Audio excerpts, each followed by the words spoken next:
अस्सलाम वालेकुम, कैसे हैं आप सब। तो आज हम बात करने लगे हैं एक्सरसाइज 5.1 के क्वेश्चन नंबर 1 की।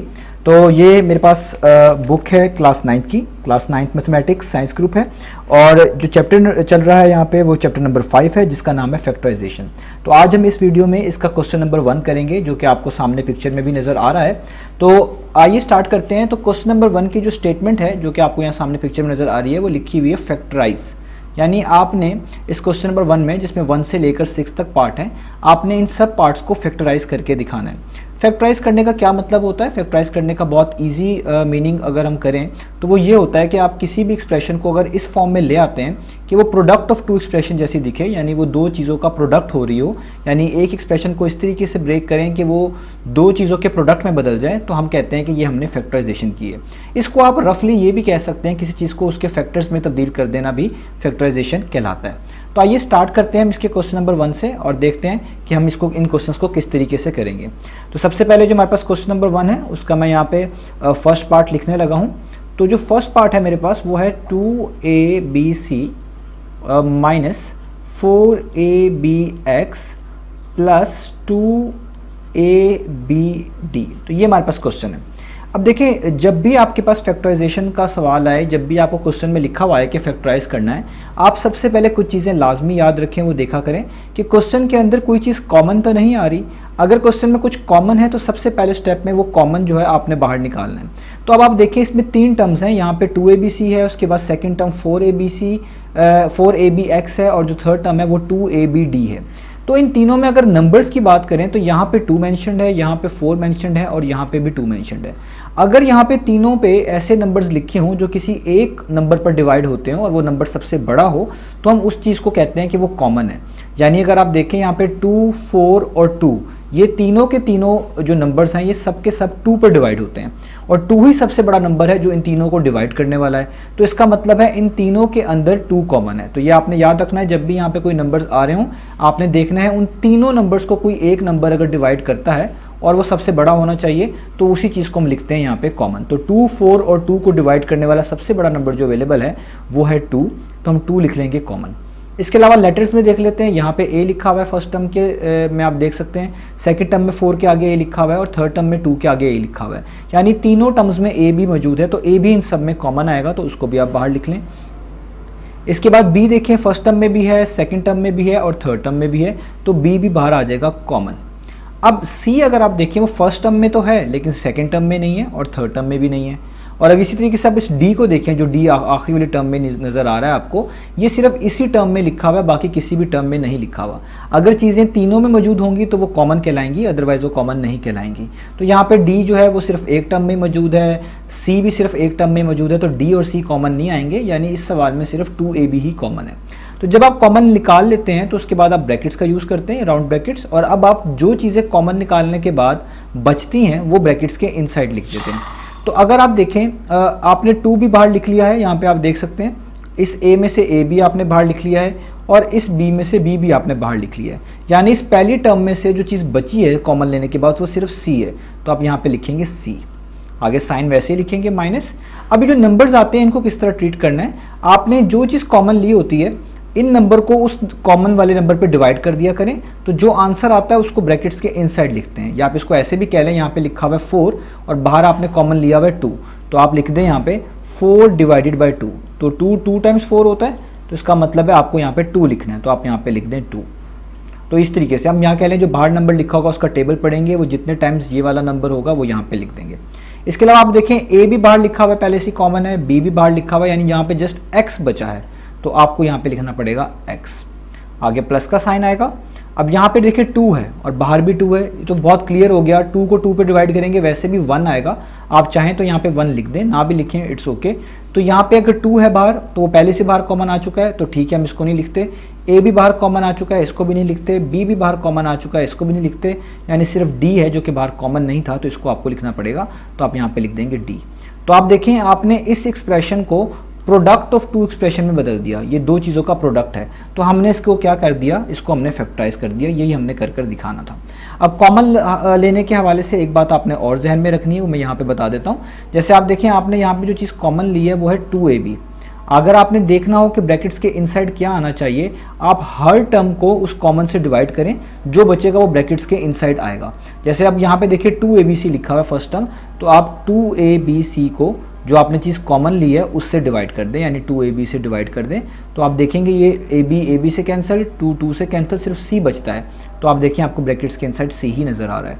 इसी तरीके से अगर आप दूसरी टर्म को देखें जिसमें लिखा हुआ है 4abx, आपने बाहर कॉमन क्या लिया हुआ है, कॉमन लिया हुआ है 2ab, तो आप ab को ab से कैंसिल कर दें तो 2 1 टाइम्स, 2 2 टाइम्स, तो ऊपर 2 बचेगा और ये वाला x बचेगा, तो ये आ जाएगा 2x। तो देखिए आपने यहाँ पे क्या लिखा हुआ है 2x।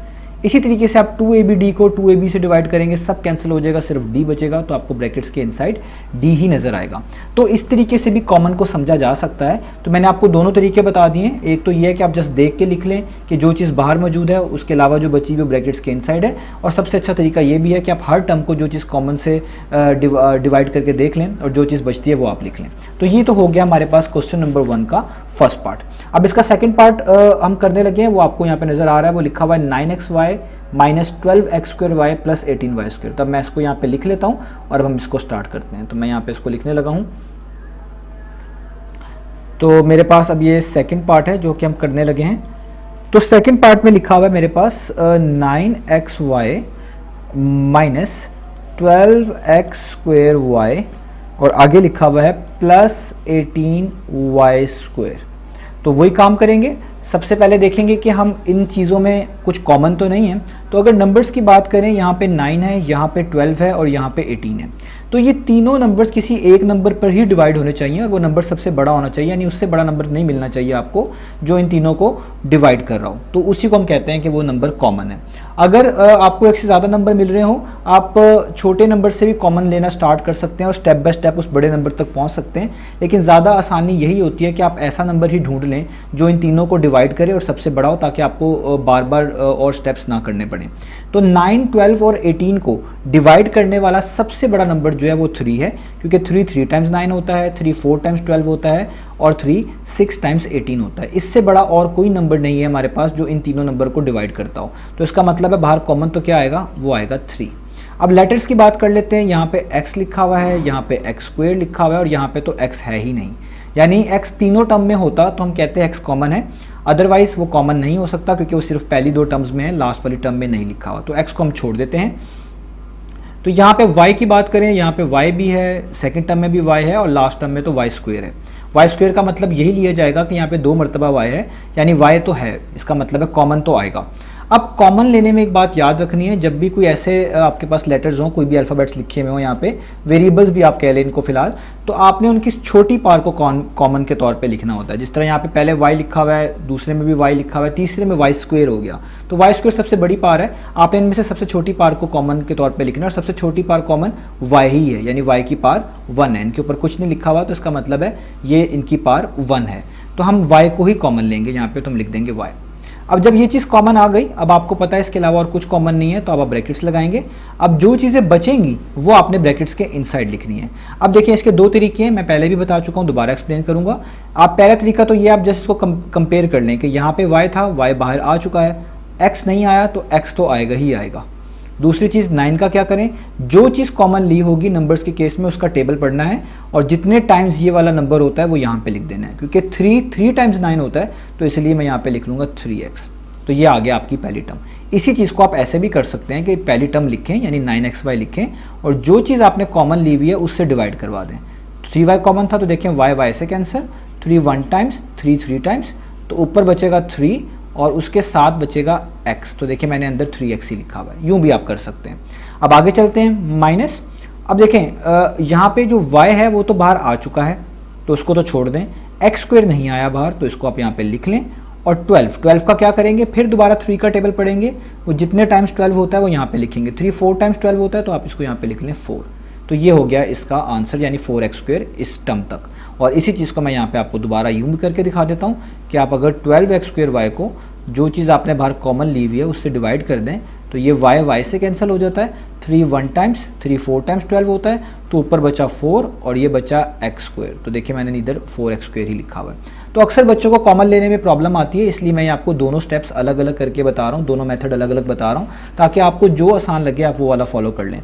अब आगे आएगा प्लस का साइन। अब यहाँ पे हम फिर वही देखेंगे 18 आ रहा है तो 3 का टेबल पढ़ेंगे, 3 कितने टाइम्स 18 होता है, वो होता है 6 टाइम्स।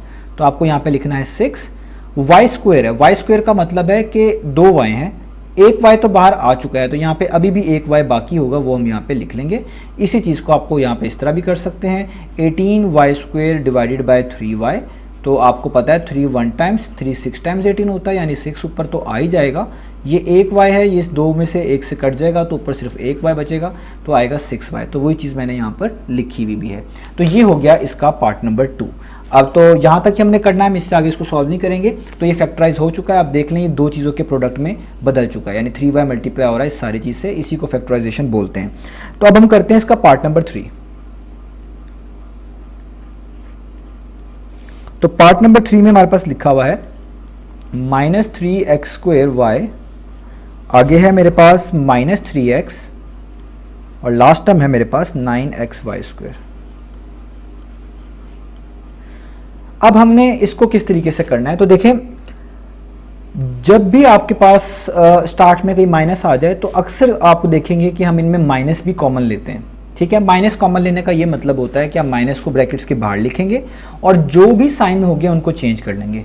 अगर आप माइनस यहाँ पे कॉमन ना लें, इसके अलावा ही चीज़ें कॉमन ले लें, तो भी ये करेक्ट होगा, तो भी इसको हम गलत नहीं कह सकते।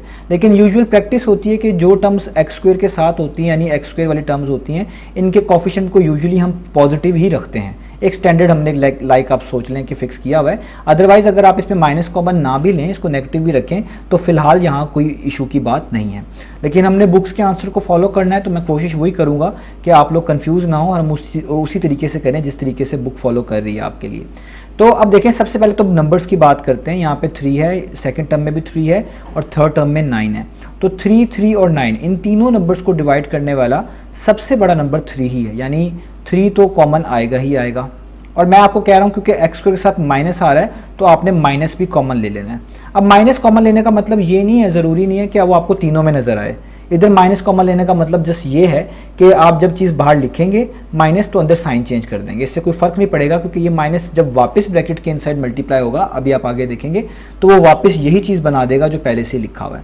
तो माइनस को आप जस्ट आप कह लें कि इस तरीके से हम कंसीडर करते हैं।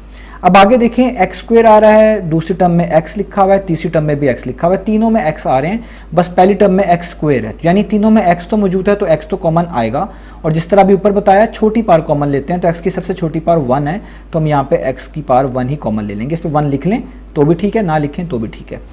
y पहली टर्म में है, दूसरी टर्म में है ही नहीं, तीसरी टर्म में y² है, यानी एक टर्म में तो नहीं है ना, तो इसका मतलब है y तो कॉमन नहीं आएगा। अब हम लगाएंगे यहाँ पे ब्रैकेट्स।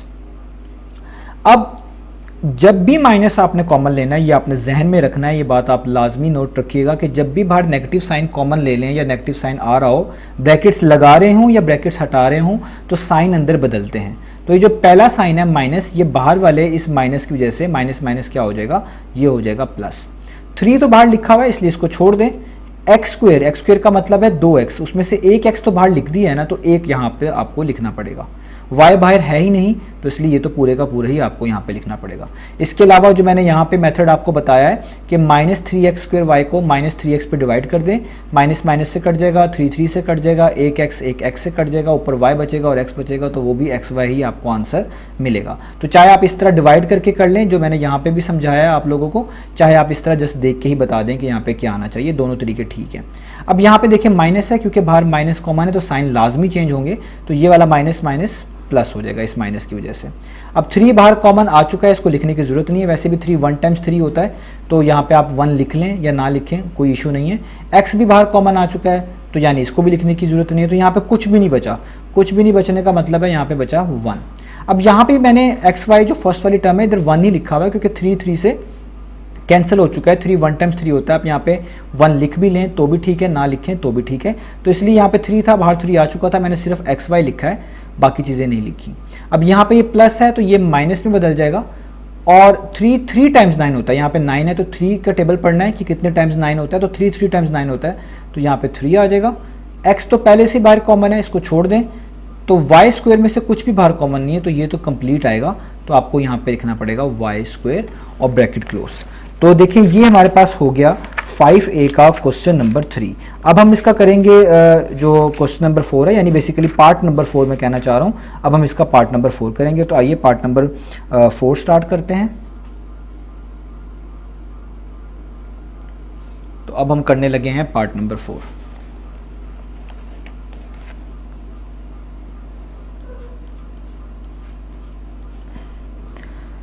तो पार्ट नंबर 4 है 5AB square C cube minus 10A square B cube और आगे C और माइनस 20 और आगे आ जाएगा A क्यूब B और C स्क्वायर। तो अब इसको स्टार्ट करते हैं। तो देखिए इस पार्ट के अंदर हमने क्या करना है, आप देखें 5, 10 और 20 इन तीनों नंबर को डिवाइड करने वाला सबसे बड़ा नंबर जो है वो है 5। तो हम सबसे पहले तो कॉमन ले लेंगे 5 को, यानी 5 तो कॉमन आएगा ही आएगा। इससे बड़ा नंबर कोई भी नहीं है जो 5, 10 और 20 को डिवाइड करता हो। 5 1 टाइम्स 5 होता है, 5 2 टाइम्स 10 होता है और 5 4 टाइम्स 20 होता है। ठीक है, तो 5 तो कॉमन आ गया। अब बात करते हैं ए की। ए यहाँ पे भी लिखा हुआ है फर्स्ट टर्म में, 10 के साथ भी ए स्क्वायर लिखा हुआ है यानी ए मौजूद है, 20 के साथ तो ए क्यूब लिखा हुआ है। तो तीनों में ए तो आ रहे हैं, बस पार्ट्स का फर्क है। पहले आखिरी वाले में ए क्यूब है, दूसरे वाले में ए स्क्वायर है और फर्स्ट वाले में ए के ऊपर कोई पार्ट नहीं लिखी हुई, यानी वो 1 ही कंसिडर करी जाएगी। तो मैंने आपको बता दिया लेटर्स के केस में अगर आपने कॉमन निकालना हो, डिफरेंट पार्स आ रही हो, तो सबसे छोटी पार को आप कॉमन के तौर पे लिखेंगे। तो सबसे छोटी पार ए की पार 1 है यानी सिंपल ए है, तो इसी को हम यहाँ पे कॉमन के तौर पे लिखेंगे।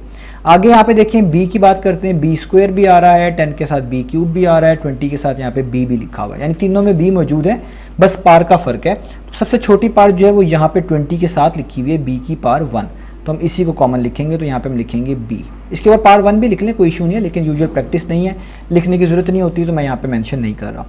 अब सी की बात करें तो यहाँ पे देखें सी भी आ रहा है, फर्स्ट टर्म में सी क्यूब है, सेकंड टर्म में सिंपल सी है यानी सी की पार 1 है और लास्ट टर्म में सी की पार 2 है यानी सी स्क्वायर। सबसे छोटी पार सी की पार 1 है, उसी को आपने कॉमन निकालना है। तो यहाँ पे मैं लिख लेता हूँ सी। इसके अलावा और कुछ कॉमन नहीं है, तो मैं ब्रैकेट्स करने लगा हूँ क्लोज। अब आपने यहाँ पे किस तरीके से लिखना है, ये आपको चीज़ें समझ आ गई होंगी।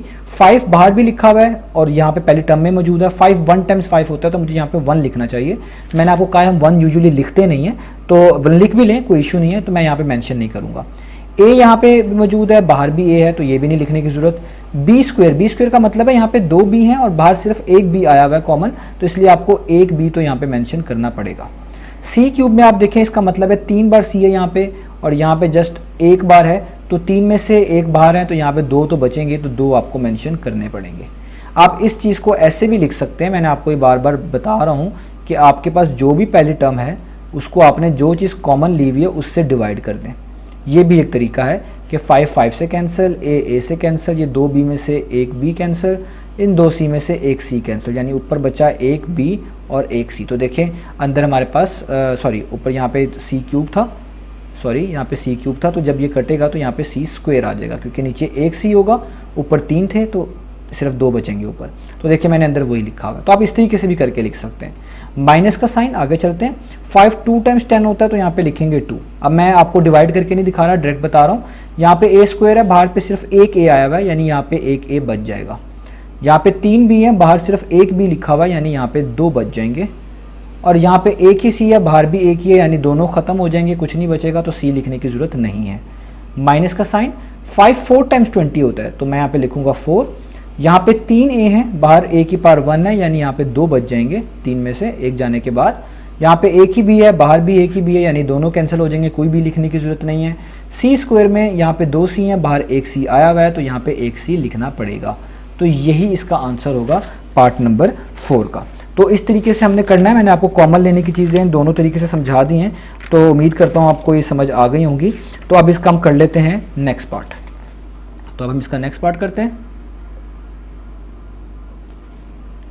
तो नेक्स्ट पार्ट है इसका 5th पार्ट।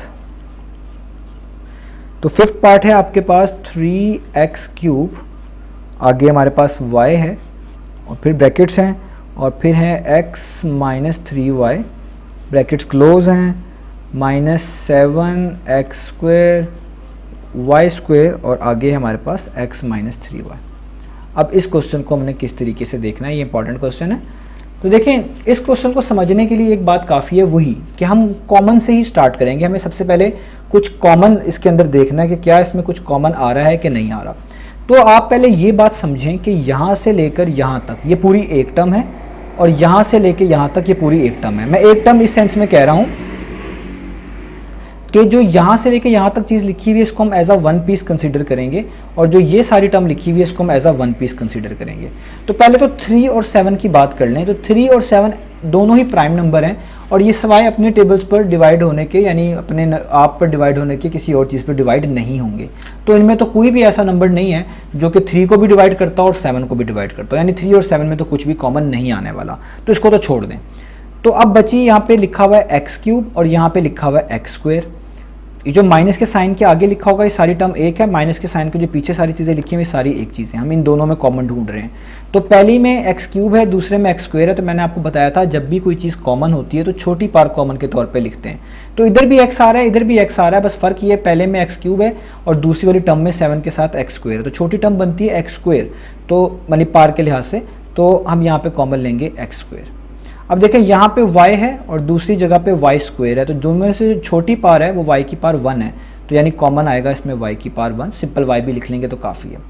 इसके अलावा बहुत क्लियर है कि यहाँ पे भी ये x-3y लिखा हुआ है और यहाँ पे भी ये x-3y लिखा हुआ है, यानी ये भी तो कॉमन आएगा। तो आप इसको भी कॉमन लिख लें, ये हो जाएगा x-3y और ब्रैकेट क्लोज कर दें।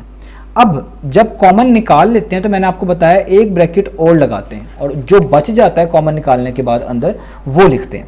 अब देखिए इस पहली टर्म की बात मैं करने लगा हूँ, मैं आपको दोबारा से बता दूं कि मैं इस पहली टर्म की बात करने लगा हूँ। ये भी सारी हमने देखना है इसमें से क्या बचा है। तो देखिए x-3y तो यहाँ पे लिख दिया आपने बाहर, तो इसको तो अंदर लिखने की ज़रूरत नहीं है।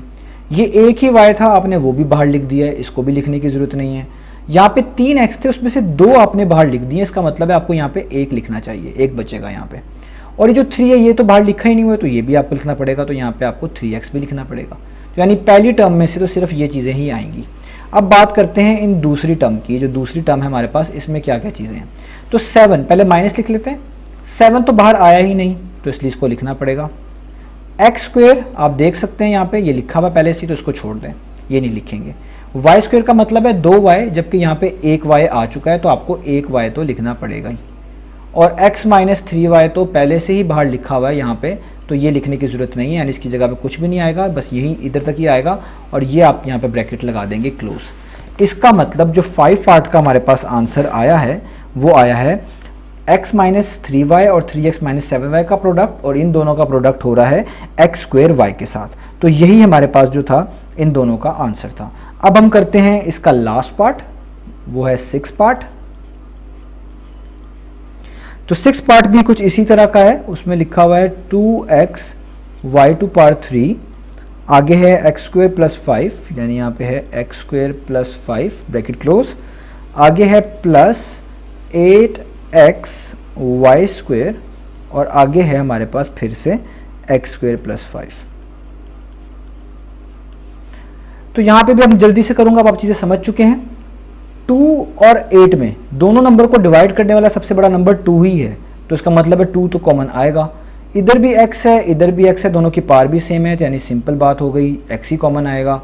इधर y की पार 3 है, इधर y की पार 2 है, यानी छोटी पार कॉमन के तौर पे लिखेंगे, यानी y की पार 2 को, तो यहाँ पे y की पार 2 भी कॉमन आएगा।